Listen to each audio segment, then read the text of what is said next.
Hi, welcome to my video. In this video, we'll discuss about an adverb in English grammar. In fact, adverb is a very big topic, but in this video, we'll discuss very briefly about an adverb.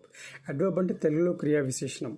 జనరల్గా అడ్జెక్టివ్కి అడ్వర్బ్కి చాలా మంది confuse అవుతుంటారు. Adjective అనేది noun లేదా ప్రొనౌన్ని qualify చేసే పదం, కానీ adverb అనేది నౌన్ ప్రొనౌన్ తప్ప మిగతా పార్ట్స్ ఆఫ్ స్పీచ్ని క్వాలిఫై చేస్తుంది.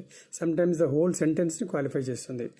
ఇది ఒక వర్బ్ని, ఒక అడ్జెక్టివ్ని, ఒక అడ్వర్బ్ని, సమ్టైమ్స్ ద హోల్ సెంటెన్స్ని కూడా క్వాలిఫై చేస్తుంది. Will take some examples like he walks slowly. Slowly అనేది అడ్వర్బ్.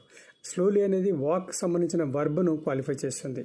హీ వాక్స్ స్లోలీ ఇది వర్బ్ను క్వాలిఫై చేసే అడ్వర్బ్. అట్లాగే హీఈస్ అన్ ఇంటెలిజెంట్ బాయ్ అన్నప్పుడు ఇంటెలిజెంట్ అనేది ఒక అడ్జెక్టివ్ని క్వాలిఫై చేయడానికి he's a very intelligent boy అన్నప్పుడు వెరీ అనేది అడ్జెక్టివ్ని క్వాలిఫై చేసే అడ్వర్బ్ అనమాట. అడ్వర్బ్ జనరల్గా ఎల్వై అనే అక్షరాలతో ముగిస్తారు. అట్లాంటి ముగించబడే పదాలన్నీ అడ్వర్బ్స్ కింద మనం జనరల్గా చెప్పుకోవాలి. For example quickly, comprehensively, obviously, automatically, ఇట్లాంటివన్నీ అడ్వర్బ్స్ అన్నమాట. సో ఒక అడ్వర్బ్ ముందు ఇంకో వర్డ్ అడ్వర్బ్ కూడా యూజ్ చేస్తాం మనం. ఫర్ ఎగ్జాంపుల్ ఈ వాక్స్ స్లోలీ అనే మన ముందు వాక్యమే తీసుకుంటే హీ వాక్స్ వెరీ స్లోలీ అన్నప్పుడు ఇంకా నెమ్మదిగా నడుస్తాడు. స్లోలీ అనే అడ్వర్బ్కి వెరీ అనే అడ్వర్బ్ యూజ్ చేశామన్నమాట. ఇక they have won a losing game, వాళ్ళు ఓడిపోయే గేమ్ని గెలిచారు అనేది మామూలు వాక్యం. Dramatically they have won a losing game అన్నప్పుడు నాటకీయంగా వాళ్ళు ఓడిపోయే గేమ్ని గెలిచారు. ఈ డ్రామాటికల్ అని యూజ్ చేయడం ద్వారా ఈ హోల్ సెంటెన్స్ యొక్క మూడ్ మారిపోయింది అక్కడ.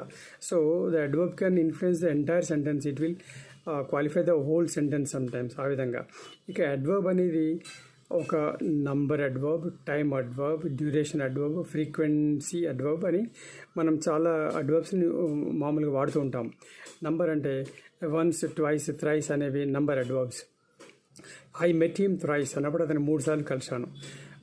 టైమ్ అడ్వర్బ్కి సంబంధించి ఎస్టర్డే, టుడే, టుమారో. ఎస్టర్డే అంటే నిన్న. So I completed my work yesterday. Yesterday అనేది నేనటి కంప్లీట్ చేసిన వర్క్కి సంబంధించిన related adverb.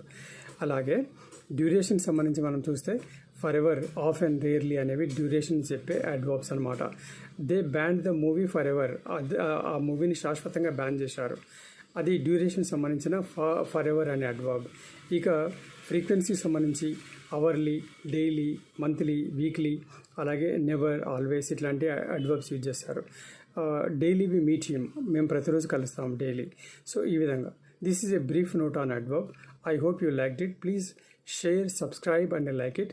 Thank you for watching this movie. Thank you for watching this video. Thank you so much. Bye.